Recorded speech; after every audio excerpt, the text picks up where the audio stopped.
नागालैंड के अंधकारमय जंगलों में ऐसी किंवदंतियां हैं जिनमें कहा जाता है कि कुछ पशु कभी इंसान हुआ करते थे। यह कहानी एक शिकारी की है जिसने महत्वाकांक्षा से अंधा होकर शक्ति के लिए अपनी जनजाति से विश्वासघात किया। हालांकि अपनी महिमा की तलाश में उसने सबसे बड़ी कीमत चुकाई और उसी प्राणी में बदल गया जिसे वह कभी शिकार करता था।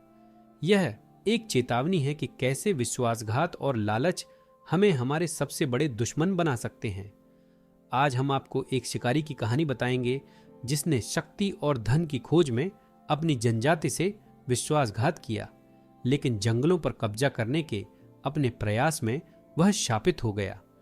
अब एक जानवर में बदलकर वह उन्हीं जंगलों में बिना उद्देश्य भटकता रहता है जिन्हें वह कभी शिकार करता था और अपनी विश्वासघात की छायाओं का सामना करता है।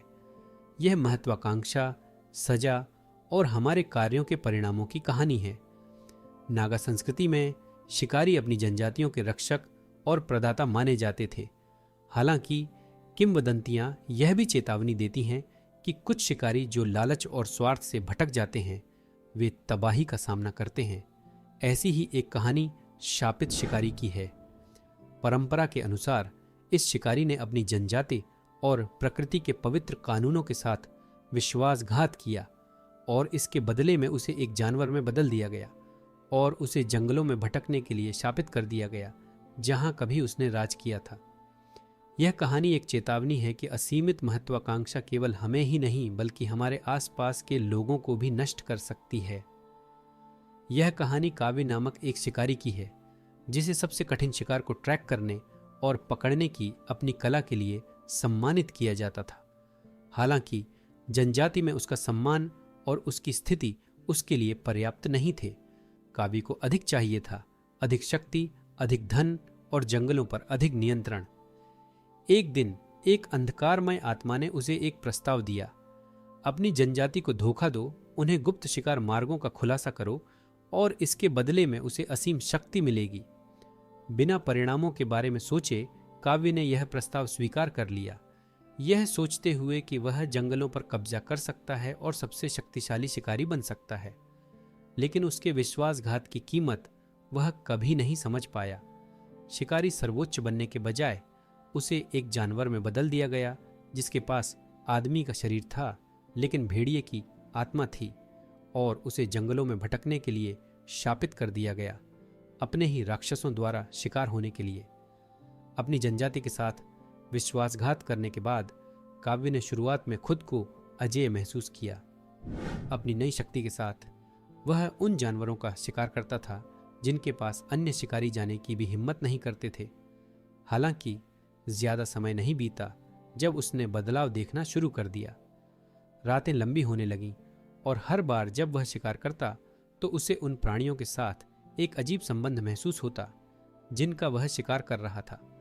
उसे सपने आने लगे कि वह जंगलों में भेड़िए की तरह दौड़ रहा है, शिकार कर रहा है, और जब वह जागता तो उसे अपनी त्वचा पर पंजों के निशान मिलते। उसकी जनजाति के सदस्य उसकी शक्ति से संदेहास्पद उससे दूर होने लगे। जल्द ही काव्य को एहसास हुआ कि उसने जिस अंधकारमय आत्मा से सौदा किया था वह एक आशीर्वाद के रूप में दिया गया श्राप था। अब वह शिकारी नहीं बल्कि शिकार था। जैसे जैसे श्राप ने उस पर नियंत्रण किया उसका शरीर बदलने लगा और उसकी इंद्रियां एक जानवर की तरह तेज हो गईं। धीरे धीरे काव्य वही बनने लगा जिससे वह सबसे ज्यादा डरता था। एक तूफानी रात काव्य आखिरकार श्राप के आगे झुक गया। बिजली की चमक के नीचे उसका शरीर मरोड़ने लगा, उसकी हड्डियां बढ़ने लगीं और उसका चेहरा एक थूथन में बदल गया जो तेज दांतों से भरा था। अब पूरी तरह से एक जानवर में बदल गया। काव्य ने अपनी मानवता के साथ सभी संबंध खो दिए। वह जंगल में भटकता रहा, हवा पर गुर्राता और चिल्लाता रहा, और उसका एकमात्र साथी वे प्राणी थे जिनका उसने कभी शिकार किया था। जिस सम्मानित शिकारी की कभी सराहना की जाती थी उसे अब एक डरावना राक्षस ने बदल दिया था जो अंधेरे में छिपा हुआ था। लेकिन उसका सबसे बड़ा कष्ट शारीरिक दर्द नहीं था, यह अकेलापन और पछतावा था कि उसने उन लोगों के साथ विश्वासघात किया जिन्हें वह सबसे ज्यादा प्यार करता था। अब एक जानवर में बदल गया काव्य अपने ही दंड से बच नहीं सका। किंवदंती कहती है कि काव्य अभी भी नागालैंड के जंगलों में भटकता है, मोक्ष की तलाश में, लेकिन कभी शांति नहीं पाता। आधुनिक शिकारी तूफानी रातों में पेड़ों के बीच एक काली आकृति देखने की कहानियां सुनाते हैं। एक प्राणी जो आधा आदमी और आधा जानवर है, जिसकी चमकती आंखें चांद की रोशनी को प्रतिबिंबित करती हैं। जो लोग उसका शिकार करने की कोशिश करते हैं वे कभी वापस नहीं लौटते, और उसकी छाया उन शिकारी को डराती है जो जंगलों में बहुत गहराई तक चले जाते हैं। काव्य, जिसने कभी सब कुछ हासिल किया था, खुद को अपना सबसे बड़ा दुश्मन बना लिया। एक जानवर जो अंतहीन शिकार में फंसा हुआ है। यह कहानी हमें याद दिलाती है कि महत्वाकांक्षा और विश्वासघात की कीमत होती है। काव्य ने अपने हिस्से से अधिक शक्ति चाही और अपनी लालच में उसने वह खो दिया जिसे वह सबसे ज्यादा महत्व देता था, अपनी मानवता। नागा संस्कृति में निष्ठा और प्रकृति और जनजाति का सम्मान सबसे महत्वपूर्ण माना जाता है। शापित शिकारी की कहानी हमें सिखाती है कि हमारे निर्णय हमें उसी चीज में बदल सकते हैं जिससे हम सबसे ज्यादा डरते हैं, और जिन लोगों ने हम पर भरोसा किया उनके साथ विश्वासघात करना हमें ऐसे श्राप में डाल सकता है जिससे कोई बचाव नहीं होता। कुछ आधुनिक शिकारी दावा करते हैं कि तूफानी रातों में जंगल की गहराई में उन्होंने भेड़ियों की आवाजें सुनी हैं। उनका कहना है कि उन रातों में काव्य की आत्मा बस्तियों के करीब आती है, मुक्ति की तलाश में या एक नए शिकार की तलाश में।